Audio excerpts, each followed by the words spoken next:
Hello, welcome to Nyack Heritage. Glad to have you in this class.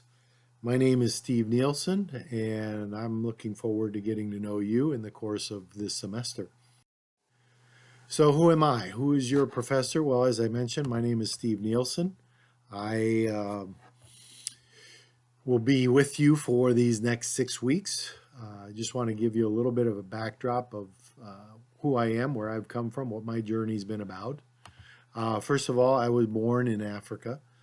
My parents were missionaries there, and so I spent the first 15 of the first 18 years of my life living in Africa, growing up there, learning the African language called Jula, um, getting to do a lot of things that most of you haven't had the opportunity to do growing up because of where it was located. I My faith journey begins when I was it begins when I was early in my childhood, because having missionary parents, the thing that struck me the most is I learned a lot about faith. Faith was important in our family, of course, but not only did my parents talk about faith, but they lived it. It was real to them, and we watched that in their lives. So I had the privilege of that growing up in my childhood. At about the age of 9, I had this intrigue about heaven, and I knew I wanted to go there.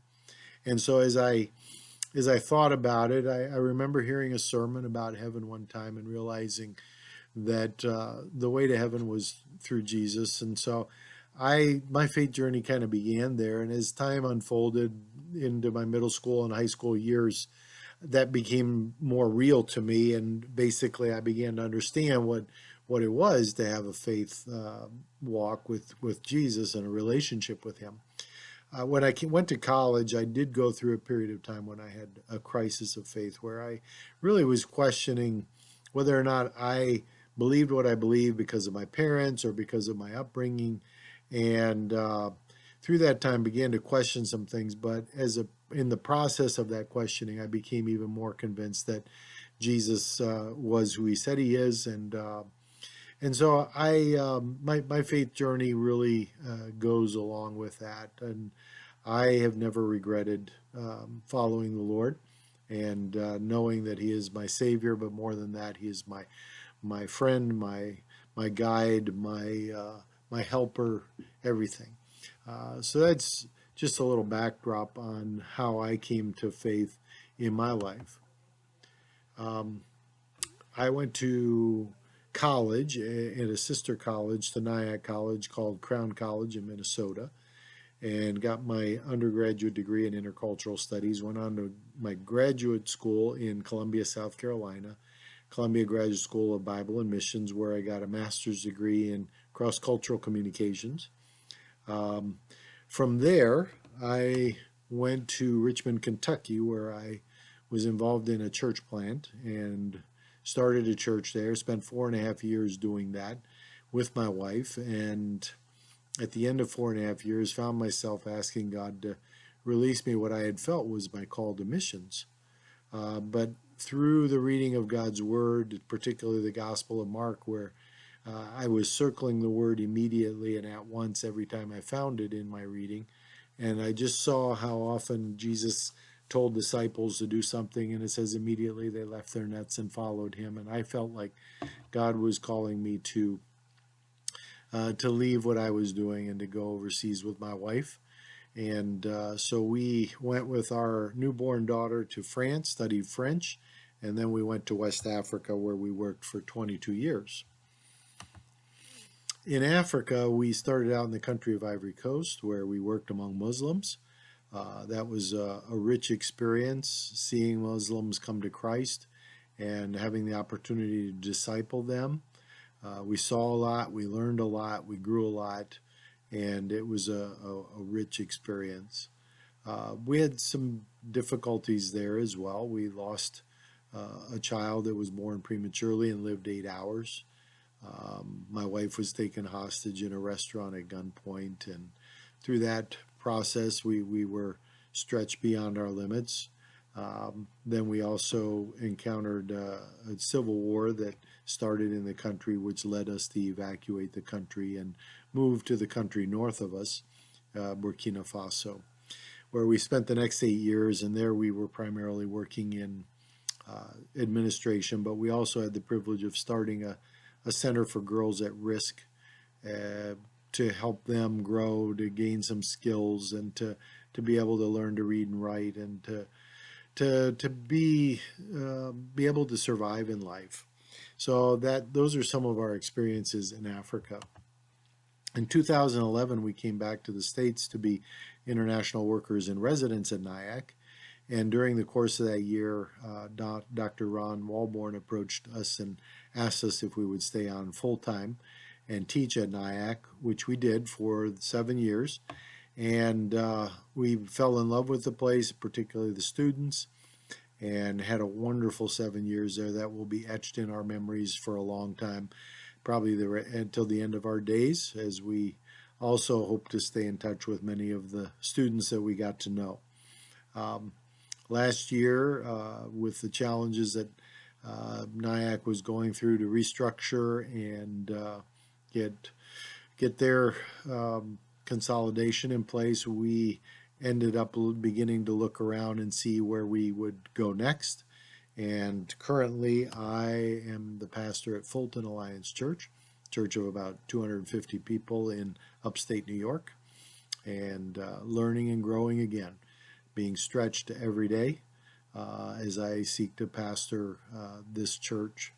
So that's a little bit of my background, and I had the opportunity while at Nyack to teach Nyack Heritage a number of times.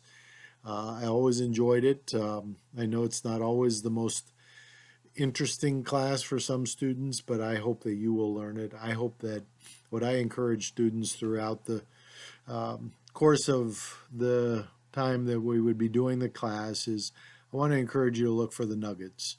There's golden nuggets in Nyack Heritage, and if you look for those, you'll find them, and they'll be beneficial to you. So that's my hope for you as we go through this class. So, some course requirements. Well, first off, right off the bat, I'm going to give you a chance to earn some extra credit. You can get 5 points extra credit in the first assignment. Who are you? I'll tell you more about that at the end of this introductory lecture. One other assignment you'll do in the first week is A.B. Simpson wrote when he was 15 years of age, My Solemn Covenant, the dedication of myself to God. And so I want you to read his covenant, and I want you to rewrite it because it's in Old English. I want you to study it a bit, rewrite it in a more current English, and then I'd like you to write your own covenant. And your own covenant doesn't need to mirror his, doesn't need to look like his. I want it to be whatever you want to commit yourself to before God to be and to do, and you put those in your own words. So the assignment is graded on your effort, not on specific content. I'm not looking for you to tell me all these wonderful things about how you're all that in a bag of chips. I want you to say, here's what I would like to commit before God. So that will be the first assignment that you will be doing along the way. Each week there will be a chapter from the fourfold gospel that you will read, and after reading it, you will reflect on the chapter. You'll write a summary of the chapter in your own words, and then in the second paragraph, you will write your response. What did you think about it? What resonated with you? What challenged with you? How can you apply this to your life? And then after everybody starts commenting, I want you to go in and comment on 2 other students' entries of their response. What did you like about their response? What did it cause you to think about? Or maybe you have a question you'd like to ask them, or you can say something like, yeah, I felt that way before too, and I processed that this way. So each entry, you will get points for your own, and then for the comments that you make on other people's. All right, so 2 responses to other people's. There will be a final exam, a 30-question exam, true, false, multiple choice based on class lectures and the Nyack Heritage Reader. And there are 75 questions in the question bank, and each test will include a random 30 questions. So you won't get the same test that somebody else does, but you can have your notes open, you can have the Nyack Heritage Reader open, but I encourage you to highlight, find those major ideas, thoughts in there so you're familiar with them. You can find them because it is timed. You will only have a specific amount of time to work with. There's also a response paper at the end of the semester where you submit a 3 to 5 page response paper, just kind of summarizing the content of the course. What are some of the things you learned from the lectures, from the reading, from the responses? The first half of the paper, you should highlight parts of the class that stood out to you. What were the things that stood out most to you? Simpson's life, his teaching, other leaders of Nyack, the ministry and work of Nyack College, the denomination, whatever. Then the second half of the paper is to describe how you are sensing God is leading you to join in the heritage of Nyack College. Nyack College has always been about people leaving with an idea in mind that they're on mission with God. So who's God calling you to be? What is he calling you to do? It doesn't mean that you're going to become a pastor or missionary or that, but as a teacher, as a business person, as a nurse, as a social worker, what is it? And how is that fit in with how you're gonna live your life? Then there's a brief life calling presentation that you're going to be asked to give. You prepare a 5 to 6 slide PowerPoint. I'll give you more information of that in the lesson when you come to that, but it's just basically there will be some specifics that you're going to put into it. It's a little bit like the response paper, but there are some specific things that I'm asking you to include in that. There will be no narration or audio necessary for that. You're welcome to put it if you'd like, but you don't have to. Just the PowerPoint with the information. And please don't fill up the slide with lots of text. I don't need lots of text. Be choosy with your words. Let me just say a word about late assignments. Late submissions will have points deducted, but you can submit something up to a 1 week late, and I'll consider it. There are no exceptions to that unless you email me 1 week prior to the due date asking for an extension. And let me just say, you're in college, you're adults. That's what I want to treat you as, and so I expect you to be responsible. Now, I know things come up. You can get pneumonia. You can end up in the hospital. You can have a death in the family that pulls you away for a couple of days. Those are things that you can write to me about and say, I just want you to know that this has happened. Would you give me a little extra time to get in my assignment? Extensions will be considered and evaluated by the professor, but please don't say, well, this has been a hard week, or I just got behind the 8 ball and I didn't do it, because this is part of learning what it is to be in college. So I just want to encourage you to stay on top of the homework. There's like 1 assignment, maximum 2 every week, and they're not that hard. There's no research that you have to go into and do. You just read and respond, write. So please stay on top of things. So go into Nyack Heritage on your e-portal, and all of your reading assignments and everything you need for this course are in the resources tab on the sidebar. So you don't have to buy any books or anything. And so I want you to be prepared.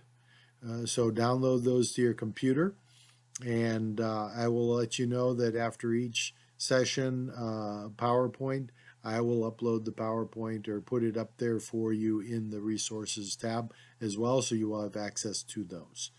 If you need to contact me, you can email me at my Nyack address.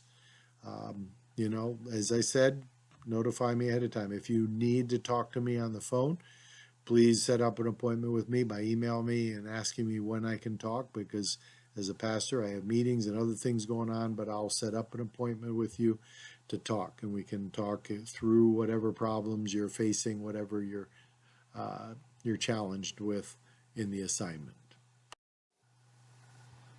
So what's the value of Nyack Heritage? Well, first of all, Heritage brings comprehension to the present and the future. It's good to study history to make sense of what's going on today, and to also look at how the future might shape up. What are the things that we would look forward to? Nyack College is the oldest continuing Christian college in North America. So there's something to be said about that. There's a heritage there, and Nyack wants to maintain that heritage of a place that uh, stands for the values that the Bible lays out for us and understanding those. We wanted to focus on developing spiritual leadership. We want you to leave Nyack at the end of 4 years or however long you're there, having a better understanding of how you can lead and how you can be a spiritual leader in the environment that you end up in. There's a value to spiritual biography, learning from other people's stories, their lessons, the things that they did poorly and the things that they did well. We can learn from both of those. And so there's value in spiritual biography. I want you to also come away with an understanding of your purpose in life. What are you here for? What's your purpose? Sometimes we don't have a clear purpose of why we're here in this world, but we all have a purpose. There's a reason why we're here. So we want to see that clarified for you in the process. And then understanding our mission. What are we here for? What is the value that we bring to society? How do we make a difference in society? So what's our mission? So for your first assignment, you're to answer the question, who are you? All right. So in your write-up, and it's the half a page to 1 page long, typed, and I want you to include the following. Anything else that you want to share with me, but I want to know first. Make sure you give me your name. But where are you from? So where are you from? Where have you lived? You know, you may have lived in multiple places. Where are you from? What are you studying? What is the degree that you're studying at this point? It doesn't mean that you're staying there, but what's your degree? Who would you say Jesus is to you? And again, you don't get graded off on saying, well, I don't really know who Jesus is to me. But for many of you, I know that Jesus is somebody to you. So who is he to you? What would you dream of doing with your life? If you could just dream of doing something with your life, what would that be? There's a reason we go to college. Usually it's because we have a dream. We want to do something with our life. It's more than just going out and getting a job. It's like getting out and being fulfilled in life. So what are your passions? What do you want to do? And who is one person you admire in your life and why? So it could be a parent, it could be a teacher, it could be a friend, it could be, anybody that you have a relationship with. Who is that one person that you admire most, and what about them makes you admire them? All right? So those are the things I'm looking for in this extra credit assignment. I hope to hear from you soon. Have a good week, and I'll talk to you next week by another lecture. Thanks.